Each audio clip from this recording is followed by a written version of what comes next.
Welcome back to the EVE TV set. We are almost set to switch over to the EVE keynote, which is about to start in Eldborg. But before we get to that, we have a very distinguished guest with us here, Bakalanian, who is known for his tournament prowess from the Syndicate Competitive League, for example. Yep, I'm doing commentary for Syndicate Competitive League. Bakalanian from Rokapel, Stimulus Corporation. And we're doing a player-run tournament that you may or may not have seen at this point, but we're trying to promote it a little bit more, working with CCP Fozzy and various other CCP people to help us use the current in-game tournament UI that you guys use for your Alliance tournament, and put on a player-run tournament with player teams, many of which you would see in the actual AT or Neo tournaments. So. Exactly, and it's a really good tournament. I was a guest on it recently, talking a little bit, making some mostly bad bets on how matches would go, and it was a lot of fun, and we really want to help drive attention to it, so everyone should watch that. And speaking about that, we have about 6,500 people on Twitch right now watching this broadcast, and we are about to go live for the EVE keynote. We've seen some of the rehearsals for it, and you do not want to miss it. Your grandmother doesn't want to miss this, so get her on Twitch, get everybody you know on Twitch, spread the word, log in, check it out, it's going to be great. So I want to see more than 10,000 people watching the EVE keynote. So all right, while we're here with you still, I mean, there's a lot of things we could talk about. I do, since we're here at Fanfest, we're kind of focused on this. I do want to mention you are in a team that is in contention to win the Fanfest tournament. Yep. Yes. What can you tell us about how the tournament's gone so far and what you're expecting tomorrow around noon when you guys get started on the finals? Yeah, I'm on a team called Expendables, actually with a couple of guys from the SCL. First team that won the first week was Hydra Reloaded's team, the Warlords of the Deep. And a couple of their guys had put together a team and invited myself and MMI from SCL onto it. And we've seen a lot of what you'd expect Mimitar Rush kind of teams, Sleipnir's, a couple Tengu comps, some Blaster comps that didn't do too well. And Pandemic Legion is fielding a very similar Tinker setup to what we have seen in the SCL tournaments, which is a kind of a low DPS drone-based setup using some sort of cap chain to run remote reps. And in this one, you guys actually banned energy transfers, so they overcame that by using Nosferatu instead. So their logistics is nosing off of other ships to permanently run its reps. Crazy. How do you feel about having a tournament like in a live arena where the commentators are standing over your shoulder and the fans are like only a couple feet away? What do you think? Like, is there potential there to like move? I mean, is it good? Is it fun? It's fun. It's even more stressful. I mean, I've done Alliance tournaments in the past all the way since 2007, and you know, you get the jitters like you did the first time you ever PvP, but when you're sitting there at a computer and you have people literally watching over your shoulder, looking at the modules on your ship and how you're overheating them, and are you a clicker or a button pusher or whatever, it's so much more stressful. And then in addition, like you say, you have the commentators. Like yesterday, one of our guys undocked in a ship. We used the same setup in the, I guess, in our third match that we did in the first, and one of our guys undocked a ship that we'd used last time, and he'd overheated some modules, and they were half burnt. And so Shadoo's looking over her shoulder going, and it looks like the Expendables team is so confident they're bringing pre-overloaded modules to the match. So, you know, little mistakes like that that you can get away with at home. I heard them like shouting over the whole room that one team is like stupid for using multi-specs instead of racial jammers, and then the other team knows that. It's so crazy. Right, when you can hear the other team, we didn't have e-voice comms working yesterday, I guess, for whatever reason, so we were literally yelling at each other up and down. And so you can hear primary calls? Yeah, I can look over the monitor and see the guy in the other team. So like you could hear when they call out, you know, get their logi, our logistics pilot starts overheating everything and running away. You know, it's so cool though. You get like there's like all that could be seen as a drawback, but the excitement in the room is like totally worth it. It's so fun to be in there. And it's the same for everybody. Everybody's in the same room, and true. So exactly. You got to manage your intel even when you're sitting next to the guy. Sure. Speaking of that, actually, I heard today negotiations to like throw the Dust Eve Link tournament match like for PlayStations. Some crazy intrigue going on in that tournament, which we're also showing the finals for tomorrow. Right. But hopefully they don't end up being a disaster because of like that sort of stuff. But we'll see. Well, we have no intention of throwing. We want to get out there and beat PL. Yeah. I kind of have something in it especially, too, because since I kind of help with the rules determination on Syndicate Competitive League, and the setup that PL is fielding right now, they brought a similar one to our tournament, and no one really had much success in beating it. So I tinkered the rules a little bit to see if I could make it harder for them to run that same setup. Okay. And, of course, they're shown that they can modify it, but I want to show them that we can still beat it, and maybe show some of the viewers at home and some of the other teams that may compete in the Syndicate League that they can be beat and how to do it. So. How we doing on time there, CCP Guard? I'd like to ask one more question. Do you think we're still filling the room? I see the lines have started moving, so they're letting people in, which means that the show should be starting in a few minutes, maybe. Cool. So if we can get a little like more in about the SCL, I'm curious. Yeah. Like, I don't know. What are you guys planning? I know you made a lot of progress from your first weekend to your second in terms of the content you had. You had interviews with devs and all kinds of other things going on.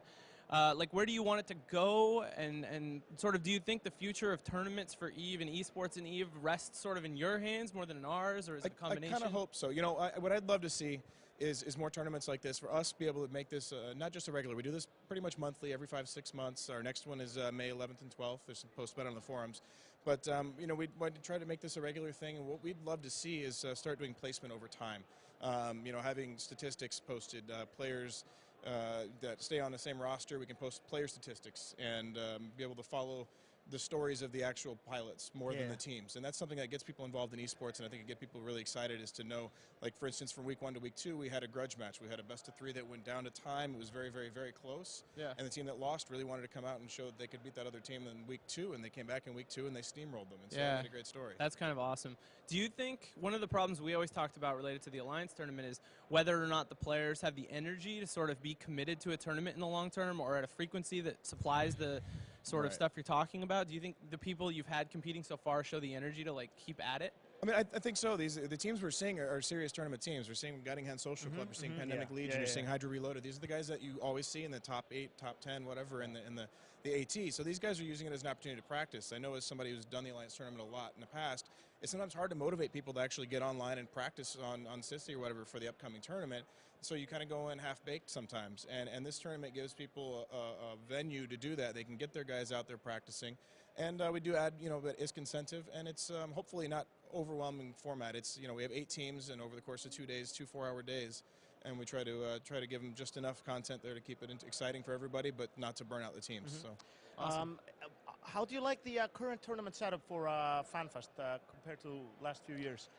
I think it's interesting. It's fun. It's the single elimination makes it kind of, again, stressful like it was in the past in the AT and whatever, but it works. And then given the format and how many teams we had, but the 5-team format definitely changes things. I think it's part of why we're seeing very similar setups when a lot of teams feel. You mean 5-man? Yeah, five man. I'm sorry. The 5-man team, the five ships. You're limited kind of in what you can do with that. So again, you're seeing a lot of Sleipnir setups. You're seeing a lot of rush setups, and I think that has to do with the way the rules are done. But it works out. So. For planning for the SEL, do you guys have any, like, I don't know, is it interesting at you at all to make major changes to the format, or do you like the idea of keeping the format really consistent so that people get used to it and can recognize little intricate differences in teams, that kind of thing? There's a challenge for us there, and for one thing, in terms of long-term format, if we want to go with a league, we kind of need to keep it, you know, similar. But I do like changing it from week to week to keep the meta changed. For instance, we split faction battleships by pirate and empire battleships right now, so we changed there's a 2-point difference because we're always seeing the pirate battleships and never seeing the empire battleships. And so we're trying to make tweaks like that maybe we'll see different metas evolve and different things emerge, limiting energy transfers to 1 per ship, preventing the logistics and double marauder setups from doing a full cap chain, to try to, again, break up the meta a little bit and challenge the pilots and the teams to come up with new comps every time and to let them, you know, try to think out of the box and show us what else can you bring besides the one setup that works. Yeah. Cool. Yeah. And finals tomorrow, so everyone should check that out. It's we're showing really those. Exciting. Yeah. It's going to be really good. It's going to be really even good. Even more stress, cameras and everything.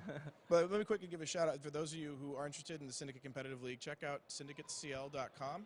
We have a Twitter and a Facebook page, both Syndicate CL. So please go like, follow, and whatever, and we'll get more information up there about what we're doing in the coming weeks. Absolutely, and we'll do our best to drive attention there. So we'll appreciate that. get the attention you deserve, because it's a really great tournament. I mean, I assume some of this information is on the site as well. But what if you're wanting to compete in the SEL rather than just watch it? So for the next time around, we are booked out with our 8 teams, but you can contact Seldorine, who's also the other commentator with me. He's helping, and Ben Booley is another guy, actually. You can contact both of those guys. Will help teams that may be interested in competing get involved. We have a forum there too, so you can sign up on our forum and post questions to us there directly, or you can email in-game Ben Booley or Seldorine, and they can help you out as well. So sweet.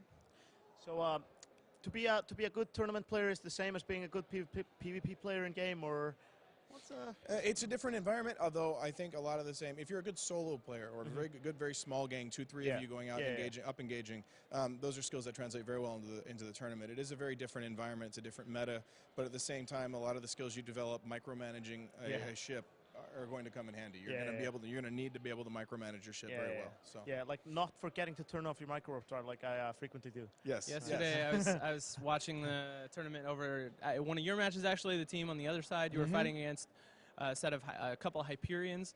They were running 3 reps. They were running 2 normal reps and then the ancillary rep. and it was so sad watching over a guy's shoulder as he couldn't manage the whole ship, and he burned up the reps on the Hyperion and lost the match. It's like you definitely can't, a stressful environment to try don't have too many things to manage if you can't manage. You know? Right, Yeah. right, absolutely. So, and that sort of things happens. I mean, sometimes your team can recover from it. Yesterday, I accidentally reloaded my ancillary shield booster while it was completely full. So I had a full minute where I had no shield booster, and I was being primaried, and we're wondering, okay, you know, my captain's asking, why is the logistics not being able to keep up with the damage? I'm like, Captain asking. my fault. I mean, Hard SP was screaming across more the to the point, table. yes. So, yeah. Yeah, so I'm getting news that the room is slowly filling up. It's almost full now, so they're going to be switching to the room soon. We're going to keep talking to you until the guys are ready to start this great show, and I want everybody on the stream right now, so call everybody. Tell them presentation.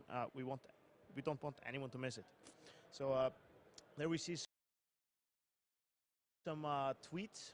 Live tweets. So if you go to Twitter and tweet using these hashtags, your tweets will be shown in the room in front of all these nice. We're showing all tweets related to FanFest right now. Yeah. Go make some. Yeah, go make some tweets about FanFest. Get everyone wild. There's somebody. backside, Yeah, somebody. Hey, I know that the guy. camera. Hey. Chidzaya, what's up? So tell us, Bakalanian, what are you excited about seeing? Do you expect anything special from the keynote, or just last year and for that matter, last night in the Dust keynote, there were certainly some exciting announcements. Some really huge overhauls made to Dust, certainly, and the graphics and the new the trailer, the commercial that you guys are working on. Seeing that was fantastic. Yeah. And we saw some similar stuff with Eve last year, so I'm hoping to see some more of the same with Eve. Yeah. Can anyone give a shout out to CCP Guard on the FanFest Twitter, so we can see it in the room? That would be cool. Why did they switch shots? Did you see that? That was using like my position here a little bit. Crazy crowd synchronization going on there. Yeah. So look at that. Yeah. Whoa! People are waving. Holy! This. Let's give them all lighters. Oh wow! This is like a rock concert in there. It's gonna be pretty great. Rehearsals have been going on all day. They're showing some things that will probably blow your mind a little bit. Yeah, of course. Jesus. This is all this is all EVE Online related stuff, and then tomorrow we have the actual CCP keynote, which is completely different, but also super exciting. Absolutely. There's going to be some big reveals tomorrow, probably too, and there's going to be videos shown, some trailers maybe, lots of looking back into the past and looking to the future as well. Yeah, now that I think about it, there's some amazing stuff that's going to get shown both in this keynote and So both of those are going to be huge. They're like, I kind of forgot about all of that for a minute because I was told to, and then now I'm starting to remember. It's good stuff. So for those of you joining us, this is CCP Guard. I have with me CCP Rice and Bakalanian from Road Capel, and we are just waiting for the EVE keynote to start. This is going to be pretty epic. And we want you to get all your friends on Twitch right now to watch this. We want more than 10,000 viewers on this, so nobody misses it. I think we can get there. I think certainly enough people excited and it's about the right time. So it looks like we have almost 10,000 people in that room right now. Yeah. No, not quite, but there's so many spaceship pilots here at FanFest. I can't believe it. Biggest FanFest ever, 50% more people than ever before, and you know, we're gonna fill downtown with a pub crawl tonight. Everyone's gonna have plenty to talk about after this, I guess. And yeah, it's going to be amazing. I've been blown away by how many EVE Online people are just here in Reykjavik this year. I was here last year, and I thought there were a lot of them, but it's nothing. I mean, it's everywhere. You can't turn around without somebody talking about EVE. You know what's awesome? I've been walking from across town where I live to Harp every morning. Yeah. And every day I've managed to have at least an EVE player or two that I've run into at like 7:30 in the morning on my way to Harpa that are happy to walk me here. Yeah. Talk about where they've come from. It's kind of funny because because living here in Reykjavik, like not many people know who I am, but in EVE Online, I mean, a lot more people know who You're I a am. big deal. All the videos and all that stuff. Celebrity, come on. So like walking around town around this time of year is always kind of funny because I get stopped in the street. I have to make room for like twice as much time to get between places because I have to talk to a lot of people. Which is so fun. It's really good. Yeah. So it looks like the guys are probably making the final preparations backstage now before coming on stage. This is the excitement in the room is Do we know who all we're expecting up there to be talking? all the big guns, yeah. Showing all the big stuff. I know one of the cool things that's going to be going on is, I don't know how new she is, but one of the new senior producers for EVE, relatively new, CCP Siegel, is that right? Yeah, she's been really stepped up. Yeah, is doing a really great job and has a lot of really cool cool stuff. You know, Soundwave was mentioning to us yesterday that like the roadmap for EVE is going to be part of the keynote, which is going to be really exciting. People to see sort of the direction, the high-level direction for EVE. Exactly, and she's really good at that, looking into the future and like kind of making a coherent vision to follow for everybody else to kind of huddle around, and that's really important. She's really good at that. Really smart person, and I'm she's really glad we also have her on board. Like a pretty wild poker player. I lost some money to her like a couple weeks ago, which is kind of weird. Never play poker with really smart people. That's what I've learned. Or really dumb ones, apparently. When I went to Vegas, everyone was yelling at me for making really dumb bets and winning. So yeah, that can happen too. Look at that. Look at it. Harpa, if you guys usually don't see it through their presentations, is like got 3 full floors that go like way up high, and they're all packed. They're packed with people right now. It's excited spaceship pilots. It's a big opera hall that doubles as a concert, as like a convention hall, and it's really good for this kind of presentation. It's really an amazing really venue. an intimidating room, all red and crazy. So like to go back to your SEL a little bit, since we have some time, like one of the problems or one of the things we ended up changing about the Alliance tournament a while back was the like A team B team thing, and sort of trying to have some control over big power blocks being like half the teams, which then leads to all this weird metagaming. Have you guys had trouble with that, or do you make any attempt to like police that sort of stuff? Not really, because we have a limited field of 8 teams, and we try to go with teams that have some sort of experience right now, to at least try to keep the quality of the tournament high. Right now we're inviting back teams that have done top 3 or whatever in the past. We have different teams want to compete. And all right. So I'm hearing that we're about to start. We have more than 8,000 people on the stream right now. We want 2,000 more at least, so go. We're switching. Bye. See you later.